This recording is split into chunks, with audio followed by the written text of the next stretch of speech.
लोग पीठ पीछे बड़बड़ा रहे हैं, लगता है कि हम सही रास्ते पर जा रहे हैं। देखिए, अगर आप सही काम करेंगे तो आपकी आलोचना बहुत ज़्यादा होती है। देखिए, कबीर दास का एक दोहा था कि निंदक नियरे राखिए, आंगन कूटी छबाए और बिन पानी साबुन बिना निर्मल करे सुभाए। यानी कि जो निंदा करने वाला होता है उसको अपने पास में रखिए, वो आपकी कमियों को गिनाएगा और उसको सुधार कीजिए और आप और भी तरक्की करेंगे अगर अपनी कमियों में सुधार करते जाएंगे।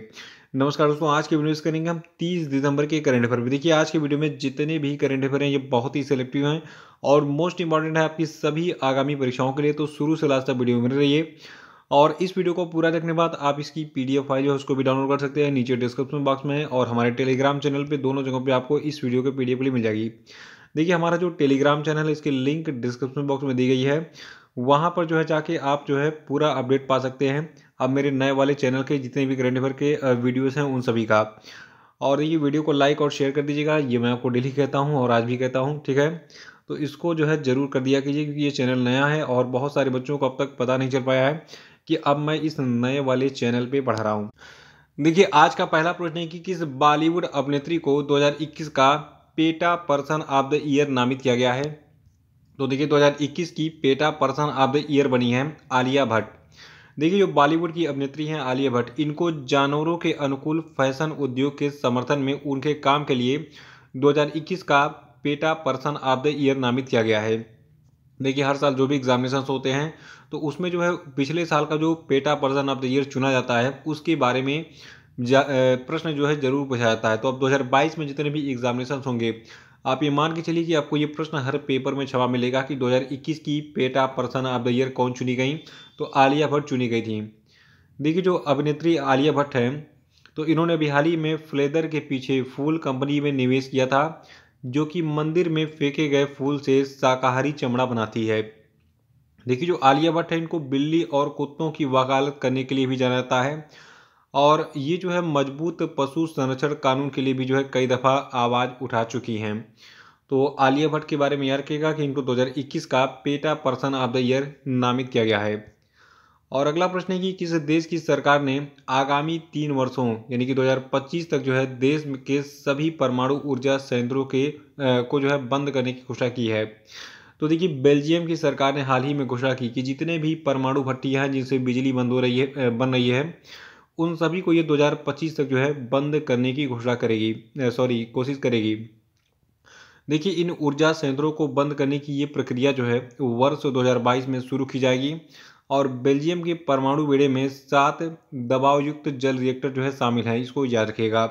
तो बेल्जियम की सरकार जो है 2025 तक सभी परमाणु ऊर्जा संयंत्रों को बंद करेगी धीरे धीरे, याद रखिएगा। ऐसा अनाउंसमेंट बेल्जियम की सरकार के द्वारा किया गया है।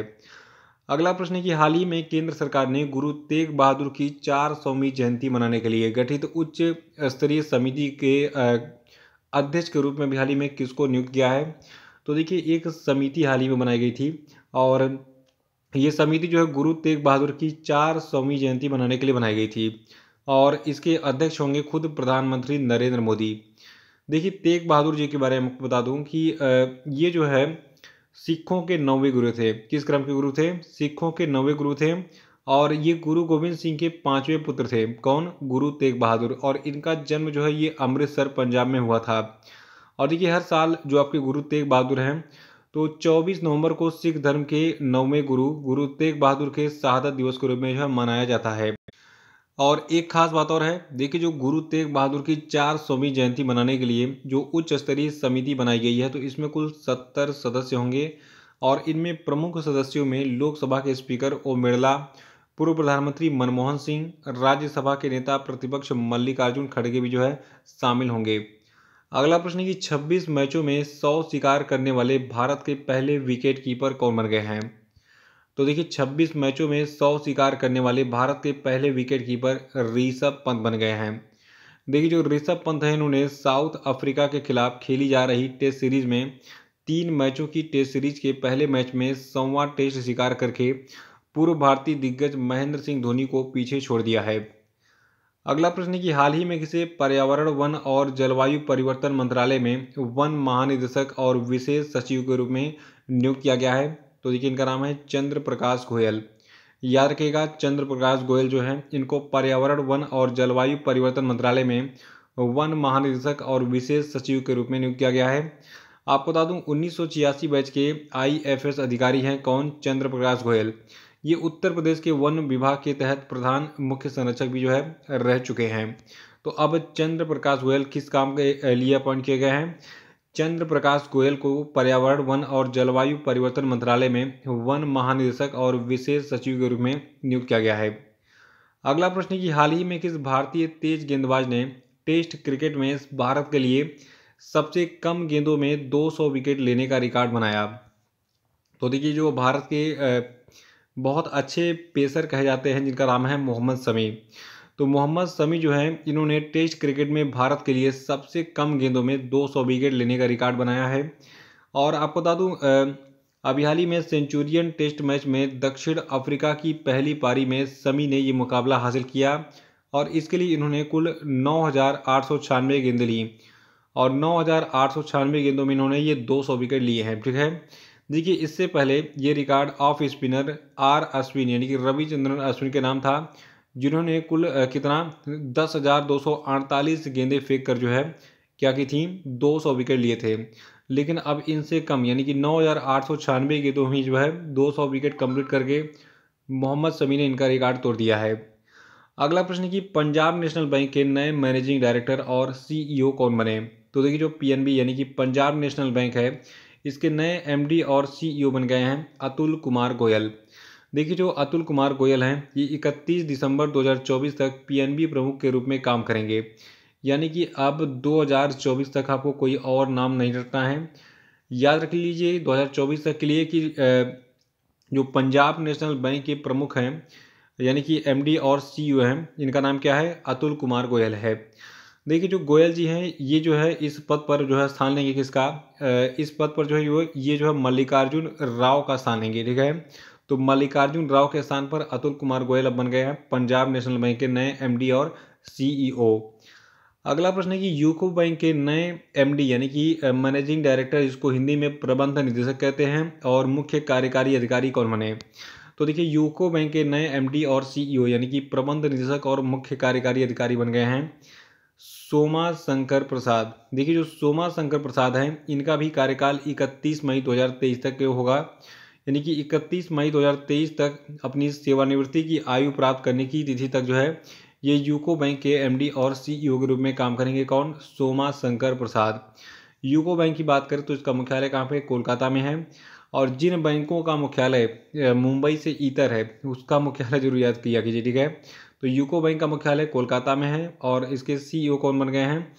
सोमा शंकर प्रसाद बन गए हैं CEO और प्रबंध निदेशक। ठीक है, तो अतुल कुमार गोयल जो है देखिए इनका नाम थोड़ा सा डिलीट कर दिया, ये इनका कार्यकाल अब समाप्त होने वाला है। और मैंने अभी आपको क्या बताया कि अतुल कुमार गोयल जो है ये पंजाब नेशनल बैंक के जो है MD बन गए। ठीक है, तो अतुल कुमार गोयल का नाम जो है यहाँ से थोड़ा सा काट लीजिएगा, इनका कार्यकाल अब जो है समाप्त होने वाला है। देखिए सोमा शंकर प्रसाद जो मैंने बताया ये 31 मई 2023 तक जो है क्या रहेंगे? यूको बैंक के प्रबंध निदेशक और मुख्य कार्यकारी अधिकारी बने रहेंगे। अगला है कि 11वीं हॉकी इंडिया जूनियर राष्ट्रीय चैंपियनशिप किसने जीती? तो देखिए जो 11वां हॉकी इंडिया जूनियर राष्ट्रीय चैंपियनशिप था इसको उत्तर प्रदेश ने जीता है, और ये भी आज का सबसे मोस्ट इम्पॉर्टेंट प्रश्न है। देखिए आपको बता दूं उत्तर प्रदेश ने तमिलनाडु के कोविलपट्टी में खेले गए फाइनल में चंडीगढ़ को 3-1 से हराकर जो है जो 11वीं जूनियर राष्ट्रीय पुरुष हॉकी चैंपियनशिप थी तो इसको जीता है।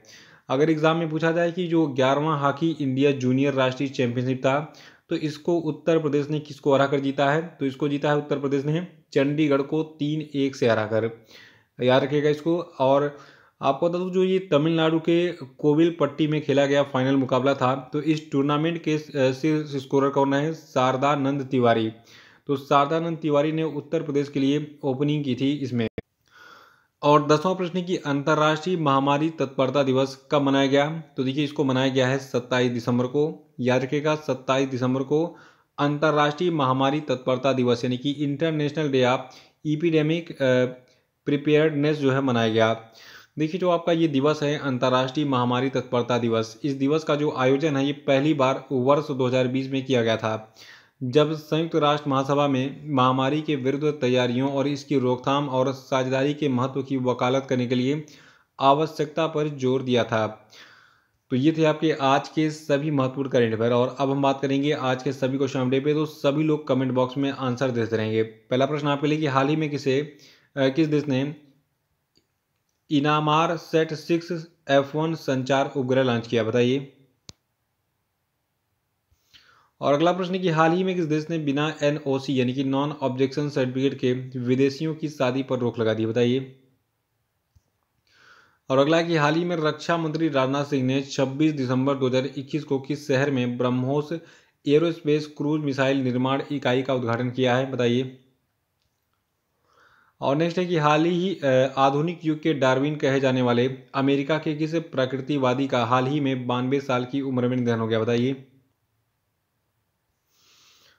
और अगला कि हाल ही में दूरसंचार विभाग ने टेलीकॉम कंपनियों को उपभोक्ताओं के कॉल और इंटरनेट इस्तेमाल का रिकॉर्ड कितने वर्ष तक रखने का आदेश दिया है, बताइए।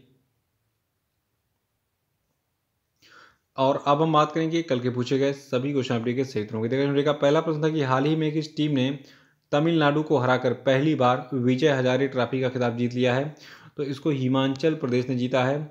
अगला कि हाल ही में RBL बैंक के नए CEO एवं मैनेजिंग डायरेक्टर के रूप में किसको नियुक्त किया गया है, तो इनका नाम क्या है, राजीव आहूजा।